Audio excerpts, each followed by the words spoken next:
teman-teman, bertemu kembali dengan saya Rosnela Auliarianto dan saya Siska Wenika. Kami dari SMA Negeri 1 Bintan Pesisir. Semoga teman-teman selalu sehat dan bersemangat ya. Teman-teman tentu familiar dengan pisang kepok, pisang raya, pisang ambon, dan sebagainya. Aneka jenis pisang ini menunjukkan adanya keanekaragaman makhluk hidup di bumi. Kira-kira kenapa ya makhluk hidup itu beragam? Yuk simak videonya sampai habis. Nah teman-teman, keanekaragaman hayati atau biodiversitas merupakan keanekaragaman yang ada pada organisme pada tingkatan gen, spesies, dan ekosistem. Ketiga tingkatan keanekaragaman hayati tersebut saling berhubungan sehingga tidak dapat dipisahkan. Setiap individu terdiri atas banyak gen. Bila terjadi persilangan atau perkawinan antara individu yang berbeda karakternya, maka akan menghasilkan keturunan yang semakin banyak variasinya. Hal ini terjadi karena pada saat persilangan akan terjadi penggabungan gen dari masing-masing individu. Karenanya akan terbentuk variasi-variasi yang menyebabkan keanekaragaman gen semakin tinggi. Contohnya bentuk rambut teman kalian, warna bola mata, warna kulit, dan sebagainya. Perbedaan bentuk dan warna ini terjadi karena adanya alel yang berbeda. Selanjutnya, tingkat keanekaragaman jenis. Jenis atau spesies merupakan individu yang memiliki persamaan morfologis, anatomis, fisiologis, dan memiliki kemampuan untuk melakukan perkawinan dengan sesamanya. Keanekaragaman jenis menunjukkan seluruh variasi yang terdapat pada makhluk hidup antar jenis. Contohnya, untuk famili bawang-bawangan atau Amyrilidaceae, kita mengenal bawang merah, Allium cephafrageratum, bawang putih Allium sativum, dan bawang bombay Allium cepa. Untuk famili kucing besar atau Felidae seperti singa, Panthera leo, harimau, Panthera tigris, dan macan tutul, Panthera pardus. Terakhir adalah keanekaragaman ekosistem. Ekosistem merupakan interaksi atau hubungan timbal balik antara makhluk hidup yang satu dengan yang lainnya dan antara makhluk hidup dengan lingkungannya. Komponen abiotik yang beragam menyebabkan jenis makhluk hidup dapat beradaptasi dengan lingkungan yang berbeda-beda. Akibatnya akan terbentuk keanekaragaman ekosistem. Ada ekosistem vegetasi pegunungan, ekosistem vegetasi padang rumput, ekosistem hujan hutan tropis, ekosistem pantai, ekosistem air tawar, ekosistem air laut, serta ekosistem buatan.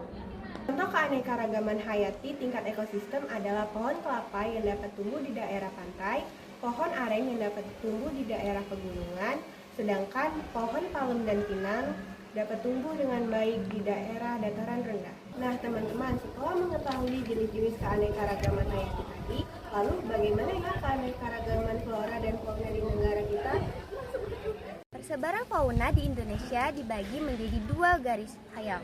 Yang pertama, garis Wallace dan garis Weber, yang membagi wilayah Indonesia menjadi tiga bagian. Daerah di sebelah barat garis Wallace, daerah di sebelah timur garis Weber, antara keduanya atau daerah peralihan. Daerah garis Wallace meliputi Pulau Sumatera, Jawa, dan Kalimantan. Daerah ini ditemukan berbagai jenis fauna oriental asiatis seperti gajah, tapir, badak bercula satu, harimau Sumatera, orangutan, bekantan, dan beruang madu. Daerah peralihan wilayah Wallacea merupakan daerah di antara garis Wallace dan garis Weber yang meliputi Pulau Sulawesi dan Nusa Tenggara. Semakin ke timur dari garis Wallace, semakin berkurang jumlah fauna oriental. Sebaliknya, semakin ke barat garis Weber, fauna Australia semakin berkurang.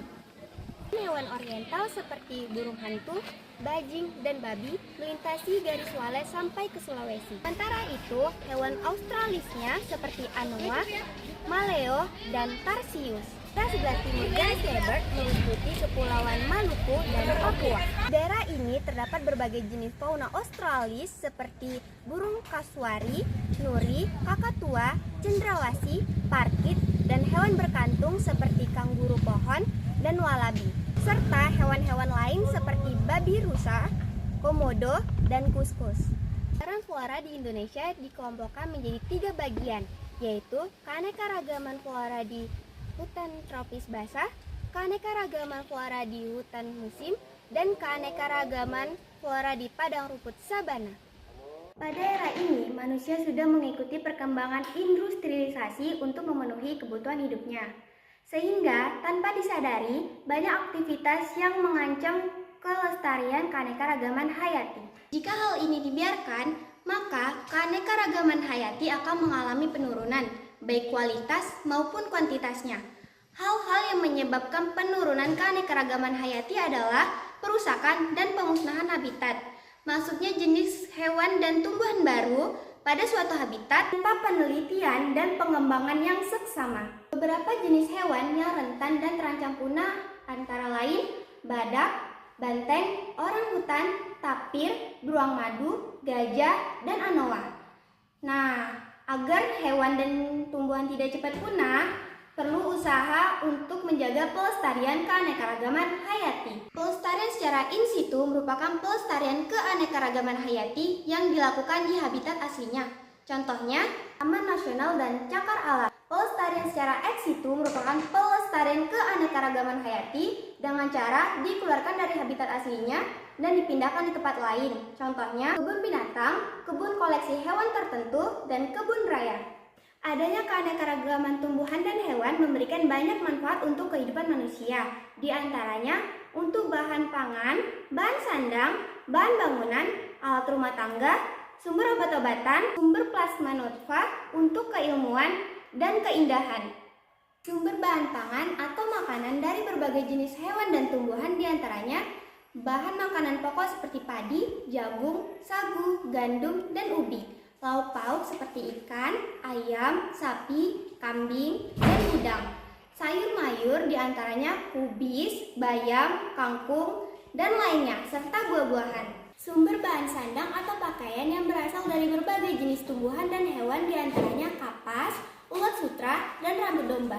Sumber plasma nutfah merupakan substansi pembawa sifat keturunan berupa organ utuh atau bagian tumbuhan dan hewan yang dimanfaatkan untuk diciptakan organisme unggul yang baru. Plasma nutfah akan mempertahankan mutu sifatnya. Misalnya, padi rojo lele akan mewariskan sifat pulen dan rasa enak dari rojo lele kepada generasi berikutnya. Oke teman-teman, demikianlah pembahasan kami tentang keanekaragaman hayati.